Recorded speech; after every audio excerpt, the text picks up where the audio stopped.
오늘의 말씀은 시편 40편 1절부터 10절까지의 말씀입니다. 내가 여호와를 기다리고 기다렸더니 귀를 기울이사 나의 부르짖음을 들으셨도다.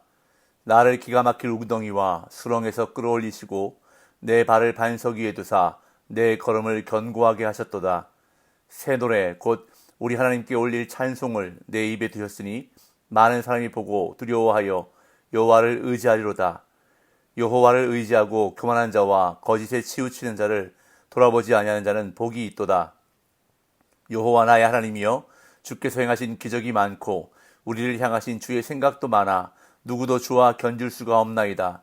내가 널리 알려 말하고자 하나 너무 많아 그 수를 셀 수도 없나이다. 주께서 내 귀를 통하여 내게 들려주시기를 제사와 예물을 기뻐하지 아니하시며 번제와 속죄제를 요구하지 아니하신다 하신지라. 그때에 내가 말하기를 내가 왔나이다. 나를 가리켜 기록한 것이 두루마리 책에 있나이다. 나의 하나님이여, 내가 주의 뜻 행하기를 즐기오니 주의 법이 나의 심중에 있나이다 하였나이다. 내가 많은 회중 가운데에서 의의 기쁜 소식을 전하였나이다. 여호와여, 내가 내 입술을 닫지 아니할 줄을 주께서 아시나이다. 내가 주의 공의를 내 심중에 숨기지 아니하고 주의 성실과 구원을 선포하였으며 내가 주의 인자와 진리를 많은 회중 가운데에서 감추지 아니하였나이다. 아멘. 시편 40편은 다윗이 지은 시로서 크게 두 부분으로 나누어지는데 전반부인 1절부터 10절까지와 후반부인 11절부터 17절까지로 나누어집니다. 전반부는 하나님의 구원의 은혜에 대한 감사 찬양이 주 내용을 이루고 있습니다. 그래서 양식상 개인적인 감사시에 가깝습니다. 그러나 후반부는 하나님을 향한 구원의 호소가 주 내용을 이루고 있습니다. 그래서 양식상 개인적인 탄원시에 가깝습니다. 그렇기 때문에 일부 학자들은 서로 성격이 다른 독립된 두 개의 시를 편집자가 무리하게 결합시켜 하나의 시로 만들었을 것이라고 추정하기도 합니다. 하지만 본시는 본래의 연속성을 가진 하나의 시로 보는 것이 합당하다는 것이 일반적인 견해입니다.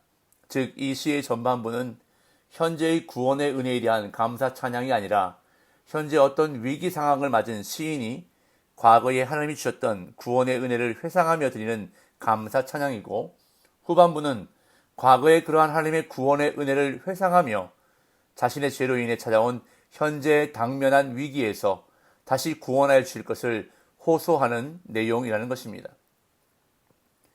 그 중에서 오늘 우리는 전반부인 감사하며 찬양하는 부분을 살피게 됩니다. 다윗은 먼저 과거를 회고하며 하나님이 행하신 일들을 찬양하는데 큰 고난 중에 하나님이 개입해 주시기를 기다리고 기다렸더니 하나님이 그의 부르짖음을 들으시고 구원해 주셨다고 노래합니다. 1절 2절입니다. 내가 여호와를 기다리고 기다렸더니 귀를 기울이사 나의 부르짖음을 들으셨도다. 나를 기가 막힐 웅덩이와 수렁에서 끌어올리시고 내 발을 반석 위에 두사 내 걸음을 견고하게 하셨도다. 다윗은 큰 어려움을 만났을 때 스스로 문제를 해결하기 위해 뛰어들지 않고 여호와의 응답만을 기다리고 또 기다렸다고 고백합니다. 여기서 기다리다 라고 번역된 히브리어는 카바라는 단어입니다. 이 단어는 맹목적이거나 막연한 기다림이 아닌 어떤 일이 이루어질 것에 대한 믿음을 가진 기다림을 의미합니다. 다윗은 이 단어를 반복적으로 사용함으로써 하나님에 대한 믿음을 가지고 끈기 있게 기다렸음을 표현하고 있습니다.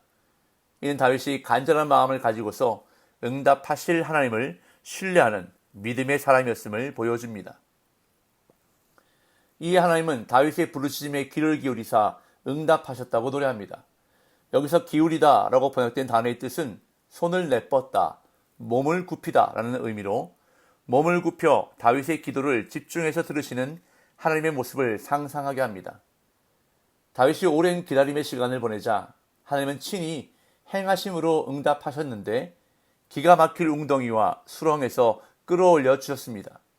여기서 언급하는 기가 막힐 웅덩이와 수렁은 스스로 빠져나올 수 없는, 누군가 꺼내주지 않으면 나오기가 불가능한 참으로 기가 막힌 상황을 묘사하고 있는 것입니다. 다윗은 그러한 기가 막힌 상황 속에서도 다른 사람을 의지하지 않고 오직 하나님을 신뢰함으로 계속 간절히 기도하며 기다렸더니 하나님이 다윗을 든든하고 견고한 반석 위에 세우셔서 안전하게 하셨다고 그는 노래합니다. 반석은 웅덩이와 수렁과 확실히 대조를 이루며 다윗을 파멸에서 구원해 주신 하나님의 은혜가 얼마나 큰지를 보여주고 있습니다. 이에 다윗은 응답하신 하나님께 새 노래로 불러 찬양하며 다른 사람들에게 하나님의 행사를 전했습니다. 3절 4절 새 노래 곧 우리 하나님께 올릴 찬송을 내 입에 두셨으니 많은 사람이 보고 두려워하여 여호와를 의지하리로다. 여호와를 의지하고 교만한 자와 거짓에 치우치는 자를 돌아보지 아니하는 자는 복이 있도다.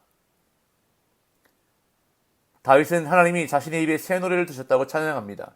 여기서 말하는 새 노래는 지금까지 한 번도 경험하지 못한 구원 사건을 경험함으로 새롭게 부르는 노래이기도 하고 새로운 마음으로 부르는 노래를 의미하기도 합니다. 여하튼 다윗이 부르는 새 노래는 놀라운 파급력을 가져 많은 사람에게 하나님이 어떤 분인가를 알려주었고 사람들이 하나님을 의지하는 삶으로 나오도록 이끌었습니다. 또한 다윗은 구원받은 경험을 바탕으로 어떤 사람이 행복한 사람인지에 대해 말합니다. 하나님을 의지하는 자는 하나님을 신뢰하는 자를 뜻하는데 여기서 신뢰로 번역된 명사는 피난처 삼다라는 동사에서 파생되었습니다. 즉 하나님을 피난처로 삼아 의지하는 자가 복되다는 뜻입니다. 그리고 거짓에 치우치는 자에서 거짓은 거짓 신들, 즉 우상이란 뜻으로 우상을 섬기는 자들에게 관심을 두지 않는 자, 곧 우상 숭배하지 않는 자가 복이 있다고 다윗은 선언합니다. 이렇게 하나님으로부터 놀라운 기도 응답을 받은 다윗은 이제 하나님을 향해 사랑과 헌신의 삶을 살겠다고 결단합니다. 5절 6절 여호와 나의 하나님이여 주께서 행하신 기적이 많고 우리를 향하신 주의 생각도 많아 누구도 주와 견줄 수가 없나이다. 내가 널리 알려 말하고자 하나 너무 많아 그 수를 셀 수도 없나이다. 주께서 내 귀를 통하여 내게 들려주시기를 제사와 예물을 기뻐하지 아니하시며 번제와 속죄제를 요구하지 아니하신다 하신지라. 다윗은 놀라운 일들을 베푸시고 자신과 백성을 향해 수많은 계획을 품으신 하나님의 전지전능하심과 그의 돌보심에 감격합니다. 그래서 하나님이 우리를 위해 행하신 기적과 주의 생각이 너무 많아서 누구도 그것을 다 말할 수도 없고 다 헤아릴 수도 없다고 고백합니다. 그러면서 다윗은 하나님이 제사나 예물을 기뻐하지 않으시고 번제나 속죄제를 요구하지 않으신다고 들었다 말합니다. 그런데 제사와 절기를 제정하시고 예물을 명하신 분은 하나님이십니다. 따라서 제사 받기를 기뻐하지도 요구하지도 않으신다는 말씀을 읽는 독자로 하여금 강한 궁금증을 불러일으키기에 충분합니다. 여기서 다윗이 말하고자 하는 것은 하나님의 뜻을 마음에 두지 않고 단지 하나님께 보이기 위한 행위로만 제사를 드리는 것은 하나님이 기뻐하지 않으신다는 것을 말하고 있는 것입니다. 제사를 무시하는 발언이 아니라 하나님이 제사보다 순종을 더 기뻐하시기에 순종을 택하겠다는 자발적인 다짐입니다. 7절 8절 그때에 내가 말하기를 내가 왔나이다.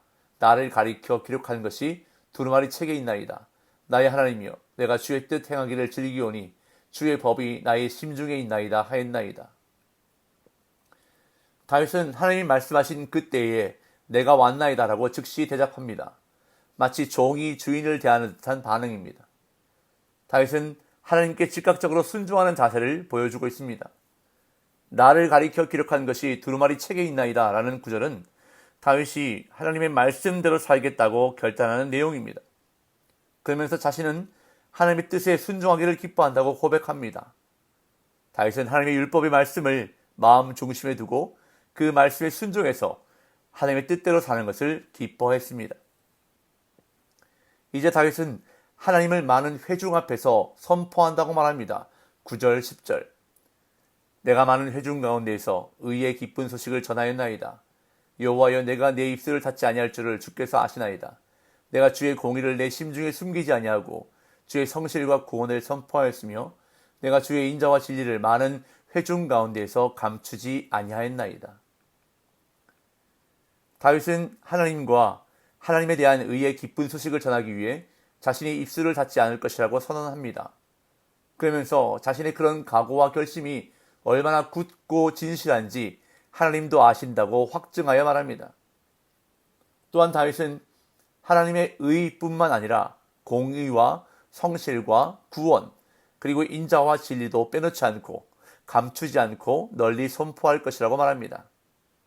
마치 바울이 복음 전하는 것을 부끄러워하지 않는다고 로마서에서 고백했던 것처럼 다윗은 하나님이 어떤 분인지 선포하는 것을 부끄러워하지 않았던 것입니다. 오늘 본문을 통해서 믿음의 기도는 기다리는 기도라는 것을 발견하게 됩니다. 우리는 다윗의 생애 가운데 얼마나 많은 어려움과 고통이 있었는지를 성경을 통해서 알고 있습니다. 오늘 본문에서도 다윗은 기가 막힌 웅덩이와 수렁이라고 표현합니다. 자신의 힘으로는 도저히 빠져나올 수 없는 절망적인 상태를 말합니다. 그러한 상황에서 다윗은 얼마나 많은 기도와 간구를 하나님께 드리고 있는지 우리는 그가 지은 수많은 시편을 통해서 알 수 있습니다. 하지만 다윗은 기도하자마자 응답받은 것이 아닙니다.